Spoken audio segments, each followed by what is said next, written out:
Hello and welcome. I'm Saeed from StoryPlanet.net. Dive right into the essence of the most captivating books without reading them cover to cover.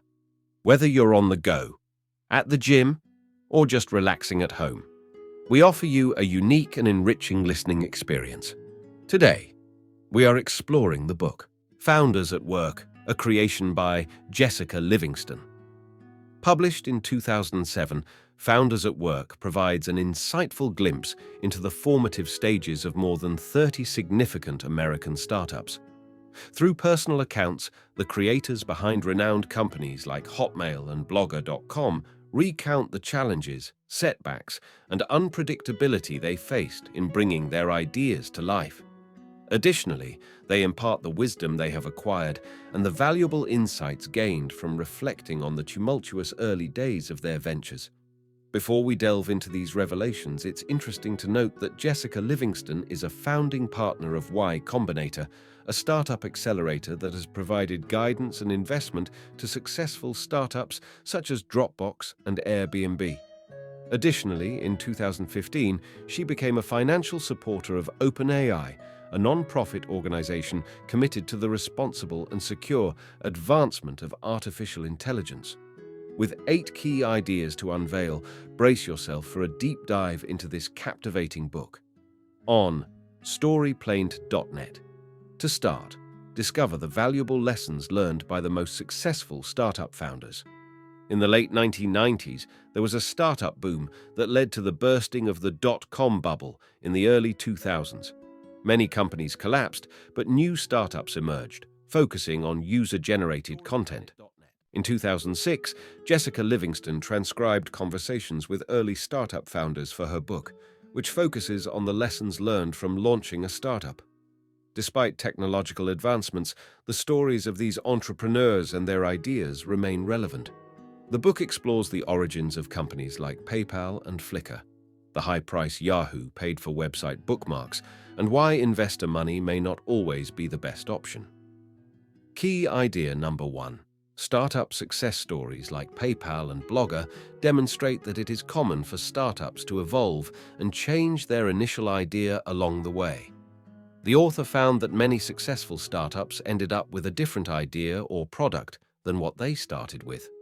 PayPal initially focused on creating software for handheld devices, but shifted to web-based money transfers after realizing the potential demand.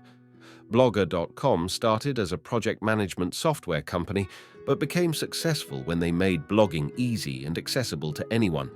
Both companies were eventually acquired by bigger companies, eBay and Google, respectively. Key idea number 2. Innovative ideas can be challenging for people to recognize as successful. Early startups often face difficulty in getting their innovative ideas funded because they are not well received initially. Steve Perlman struggled to sell his idea for interactive TVs as people didn't believe customers would want more than just changing channels. However, after being bought by Microsoft and becoming MSN TV, Web TV generated $1.3 billion in revenue. Similarly, before Hotmail was founded, people believed email accounts would always come from employers. Despite investor rejections, Hotmail gained 7 million subscribers within its first year and was eventually acquired by Microsoft for $400 million. Key idea number 3. The importance of a good team outweighs a good idea when starting a startup. Sometimes startups don't begin with a specific idea, but having a strong and talented team is more important. This was the case for both Joe Kraus, co-founder of Excite, and Arthur Van Hoff, co-founder of Marimba. They didn't have an idea initially, but relied on their team's skills and passion. Eventually, they found their successful ideas by recognizing a need in the market and pivoting quickly. This highlights the importance of having a flexible team that can adapt and seize opportunities when they arise. Key idea number 4. Yahoo and Delhi, Ishio.us, exemplify the transformative potential of personal projects. The idea for Hotmail stemmed from a frustration of not being able to access email outside of the office firewall. Many startups begin as solutions to personal problems, and Hotmail founders realized that their solution could benefit millions of people. Yahoo also started as a collection of online footnotes, but quickly grew with new categories and links based on user suggestions. Yahoo received funding, went public, and became a pioneering web empire. Similarly, Delhi.co.us began as a private collection of online bookmarks and grew in popularity through tagging and organizing links. It received funding and was eventually purchased by Yahoo for $30 million. Key idea number 5. Simplicity is often better, as seen with companies like Apple and Ars.Digita. The best solutions to problems are often simple and easy to use, as exemplified by Joshua Schachter's use of descriptive tags for bookmark organization. Apple has always prioritized simplicity, even from its earliest days with Steve Wozniak. Wozniak's philosophy of doing more with less and striving for improvement is a core aspect of entrepreneurship.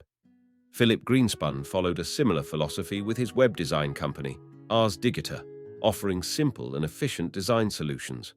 However, when venture capital entered the picture, Ars.Digita grew too fast and eventually collapsed, a cautionary tale of the risks involved. Key idea number 6. It is important for startups to be cautious about relying too much on investor money, as it can have negative consequences.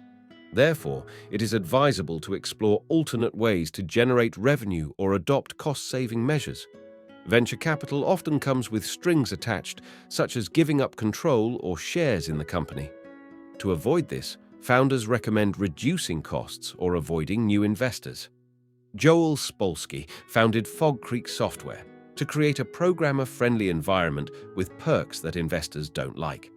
They used bug tracking software to generate revenue and discovered that raising the price actually increased sales. Another way to avoid venture capital is to stay cheap and embrace a minimalist lifestyle, according to startup founders like Paul Graham. Key idea number 7. According to Paul Graham, the key to success is being honest and creating something that people truly need. One of the most important pieces of advice from founders is to listen to customers and create something of value to them. Paul Graham, founder of ViaWeb and Y Combinator, emphasizes the importance of making something people want and converting that into profit. Graham also values honesty and believes it helps when claiming your product is the best. Being honest can be a powerful tool in sales and can help win over clients. Key idea number 8. Flickr became successful due to the perfect timing for photo sharing. Flickr was a successful photo sharing software that happened to launch at the right time. Originally, the creators were working on a video game, but added a photo sharing feature as a side project. By 2004, personal blogs and social media platforms were making photo sharing more popular. Before this, online photos were typically kept private. In conclusion, this text emphasizes the key points about startups revolutionizing business in the US from the late 1970s to the early 2000s. It highlights commonalities seen among successful startups, such as starting without a clear initial idea, finding ways to do more with less, solving personal problems for success, and having a business plan that evolves over time. It also suggests reading The Startup Playbook to learn more about the dot-com bubble and how startups achieve success. Thank you for listening to this summary. If you enjoyed this exploration, we invite you to discover other fascinating books on storyplanet.net. Don't wait any longer. A multitude of books, stories, and knowledge await you there. See you soon on storyplanet.net.